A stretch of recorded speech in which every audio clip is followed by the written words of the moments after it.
Comment sortir d'une relation toxique? Alors, je vous avouerai que j'ai vraiment du mal avec ce mot qui est utilisé à tort et à travers. Bien évidemment qu'il y a des personnes avec un certain degré de toxicité, mais finalement une relation toxique, ce sont deux personnes incompatibles qui mordicus restent dans cette relation.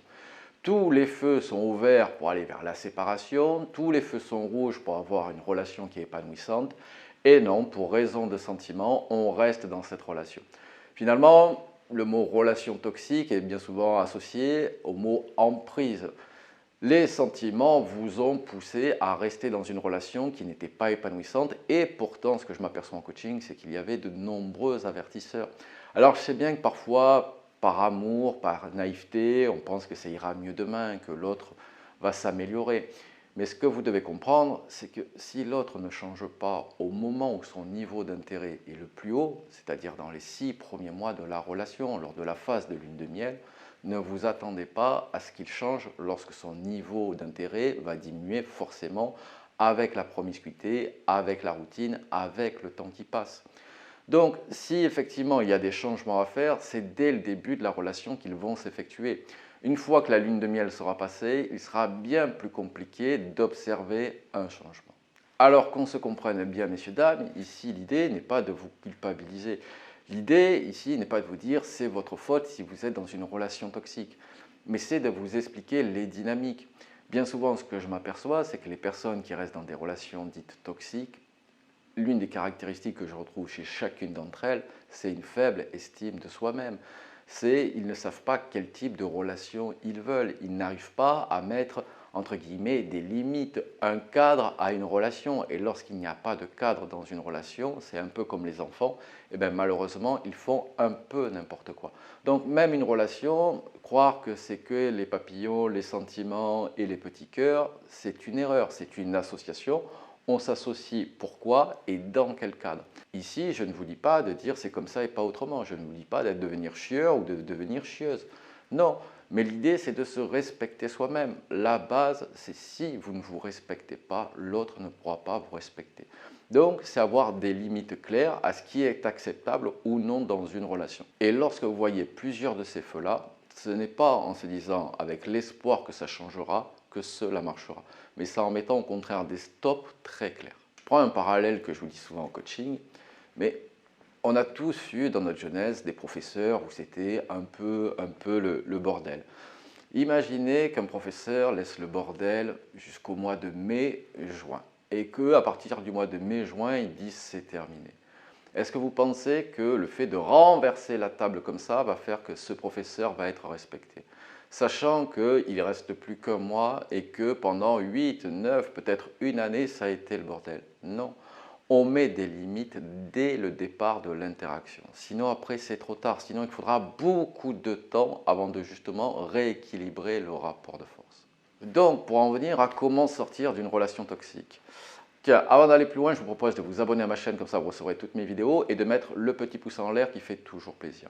La première chose, c'est si vous avez identifié qu'il vous semble que c'est une relation toxique.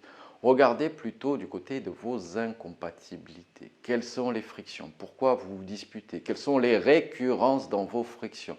Quel est votre système de valeurs différent? Finalement, il n'y a pas qu'un bon et unique système de valeurs. Chacun regarde le monde avec ses visions du monde, avec son passé, avec son passif, avec ses envies, ses attentes, ses désirs. Bref, il faut que vous regardiez quelles sont les incompatibilités. Sont-elles surmontables ou non? Y a-t-il possibilité de compromis ou pas? Parfois, vous savez, il n'y a pas un bon et un méchant. Parfois, on est tout simplement incompatible. Et il se peut, et je l'ai souvent sur la chaîne de la reconquête amoureuse, que pendant 10, 15, 20 ans, vous ayez été compatible. Mais au bout d'un moment, vous ne répondez plus aux attentes, aux besoins de l'autre. Donc, comme je vous le disais, la première chose importante, c'est déjà avoir conscience que la relation ne nous épanouit pas. Généralement, c'est on commence à se poser des petites questions. Est-ce que la séparation, la graine de la séparation germe? Est-ce que finalement, je ne serai pas mieux tout seul? Est-ce que finalement, mon partenaire répond à mes besoins? Posez-vous ces questions. Bien souvent, vous me dites, au début, c'était génial. Oui, mais au début, c'est normal. Je ne connais pas une relation qui a mal commencé et qui a bien terminé. Forcément, avec un niveau d'intérêt, l'envie de découverte, l'attraction et le désir, au départ, c'est très haut. Et puis, avec la promiscuité, le temps qui passe, la routine, et bien forcément, l'attraction et le désir, le niveau d'intérêt diminue logiquement. L'essentiel, c'est qu'il ne diminue pas trop. Mais là, posez-vous la question, depuis combien de temps votre partenaire ne répond plus à vos attentes, à vos besoins? Je suis toujours surpris quand je vous pose cette question en coaching, que vous n'ayez pas de réponse. Quel type de relation vous souhaitez? Si vous ne savez pas quel type de relation vous souhaitez, ne vous étonnez pas de ne pas trouver justement ce type de relation. Parce que vous identifierez d'entrée que ce que vous propose cette personne, eh bien, ce n'est pas ce que vous souhaitez. Donc ça va vous faire gagner finalement du temps. Je vous le redis, bien souvent ça va avec le syndrome de l'infirmière. Vous pensez que cet homme torturé va changer. Il changera, oui, à la rigueur dans les 6 premiers mois, quand son niveau d'intérêt est très élevé. Il fera des efforts, il sera patient, il sera compréhensif. Mais à partir de 6 mois, 1 an, je peux vous dire qu'il va être beaucoup moins patient, qu'il va avoir beaucoup plus de vos défauts, que vous allez beaucoup plus l'agacer et que vos incompatibilités finalement vont vous sauter à la figure. Bien souvent, vous savez, les incompatibilités, on les met sous le paillasson en se disant on verra plus tard. Finalement, on fait l'autruche, on voit des choses, mais finalement, on est amoureux, finalement, on se dit que ça passera avec le temps. Mais avec le temps, finalement, rien ne s'arrange. Et au contraire, ça continue à se dégrader. Et finalement, ce que vous avez mis sous le paillasson vous éclate en plein visage. Et c'est ce qu'on appelle les incompatibilités. La deuxième chose à faire, c'est se poser, je dirais, enfin les bonnes questions. Est-ce que votre partenaire peut répondre à vos attentes et à vos besoins, encore une fois? Est-ce que vous êtes toujours compatible avec cette personne? Est-ce que vous pouvez répondre aussi aux besoins et aux attentes? Bien souvent, finalement, un couple, c'est de la frustration qui se crée de part et d'autre. Certains comportements entraînent des frustrations, de la rancœur, qui entraînent de l'autre côté des frustrations et de la rancœur, et finalement, c'est le serpent qui se mord la queue. Finalement, chacun réagit par rapport au comportement de l'autre, avec encore une fois son passé, son passif, ses valeurs, et cela crée à nouveau des frustrations chez l'autre partenaire. Et finalement, on n'en sort plus. Donc, posez-vous les bonnes questions.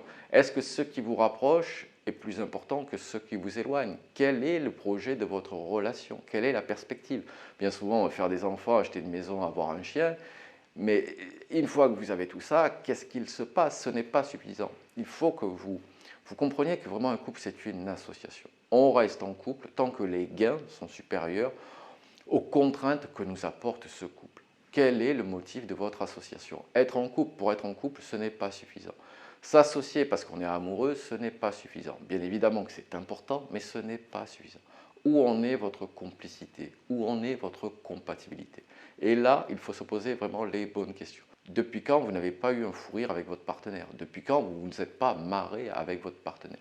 Bien souvent, le cerveau a tendance à minimiser ou éliminer les mauvais souvenirs et à garder que les bons, notamment lorsque on a encore un niveau d'intérêt élevé. Lorsque le niveau d'intérêt a baissé, c'est bien souvent l'inverse. On ne regarde plus que les défauts et on ne voit plus les qualités. Donc là, c'est à vous, encore une fois, de vous poser les bonnes questions. Votre partenaire a des qualités, a des défauts, mais êtes-vous encore compatible? Répond-il encore à vos besoins? Également, pourquoi il y a eu un creuset émotionnel qui finalement se creuse entre vous? Vous sentez, lorsque vous êtes dans une relation toxique, que finalement, la complicité du départ, elle n'existe plus. Votre relation n'est faite que de friction, d'incompréhension, de frustration. Vous êtes chacun l'un et l'autre sur la défensive. Finalement, ce qui vous rapprochait n'existe plus. Et c'est pour ça que vous êtes dans une relation toxique. Bien souvent, malheureusement, parce que vous pensez que ça ira mieux. Parfois, ça peut aller mieux lorsqu'on a une bonne communication, lorsque le niveau d'intérêt est très élevé. Mais lorsque vous avez passé beaucoup de choses, forcément, ça va être compliqué d'amorcer un changement pour votre partenaire. Et enfin, je vous le dis souvent en coaching, chacun a ses limites personnelles, chacun a ses valeurs. Donc, c'est à vous de prendre la décision en fonction de justement vos envies, vos limites. Là, je peux vous conseiller de prendre une feuille et un stylo et de noter peut-être les avantages de cette relation, les contraintes de cette relation. Là, ici, soyez objectif. Dans les avantages, ça peut être essayer de préserver la famille, ça peut être un confort financier, un confort matériel, ça peut être également une sécurisation. Soyez le plus objectif avec vous-même, parce que plus vous serez objectif, plus vous y verrez clair. Finalement, de quoi vous avez peur en quittant cette relation? Peur de l'inconnu, peur d'être seul, peur de l'abandon, peur de déchirer une famille, peur de la culpabilité. Et si c'était pas mieux ailleurs? À vous de dresser un petit peu la cartographie, l'état de votre couple et de prendre une décision en fonction de cela. Vous pouvez prendre une séance coaching, le lien est dans la description. Mais déjà, si vous posez ça sur papier, vous y verrez beaucoup plus clair. Vous savez, un couple arrête finalement quand vous sentez que vous devenez deux étrangers, que le nous est en train de mourir gentiment, que le jeu refait sa réapparition finalement. Lorsqu'on n'est plus une équipe, encore une fois, un couple c'est une association.